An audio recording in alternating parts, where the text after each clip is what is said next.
আসসালামু আলাইকুম দর্শক, আশা করি আপনারা ভালো আছেন। আলহামদুলিল্লাহ আমিও ভালো আছি। এই যে আমি লাউ গাছ আর পানি কুমড়া গাছ কিনে নিয়ে আসছিলাম। পানি কুমড়া গাছ তো হয়নি, এটা শশা গাছ হয়ে গেছে। এই যে আমার লাউ গাছের চেহারা, ছোটো চার পাতা ছিল, সেটা আমি দেখিয়ে দিয়েছিলাম দর্শকদেরকে। এখন দেখেন মাশাআল্লাহ আমার লাউ গাছটা কত বড় হয়েছে।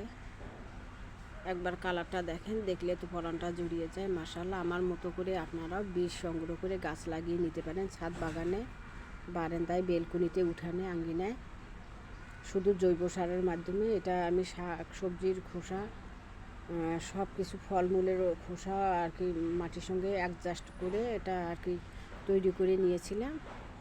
নেওয়ার পরে গাছ নিয়ে এসে এখানে লাগাই দিচ্ছি, যাতে আমার গাছটা রোদও পায়, সারও পায় জৈব সারের মাধ্যমে। এগুলো দেখলে তো পরানটা জুড়িয়ে যায়। আমরা তো সবসময় শাক কিনা খাই রাসায়নিক সারের, এটা হলো জৈব সারের। শাকের কিন্তু স্বাদও আলাদা, আবার ফির ফলের স্বাদও আলাদা। কিন্তু এটা নিজ হাতে যে লাগিয়ে খেতে পারে সে একমাত্র বলতে পারবে, বাগানিরা। মাশাআল্লাহ আমার গাছের চেহারাটা খুব সুন্দর হয়েছে, ভাবলাম দর্শকদেরকেও দেখিয়ে দেই। আর আমার চ্যানেলটা যেখান থেকে দেখেন না কেন, লাইক কমেন্ট সাবস্ক্রাইব করে দিবেন, আমি যাতে আপনাদের সামনে নতুন নতুন ভিডিও নিয়ে আসতে পারি।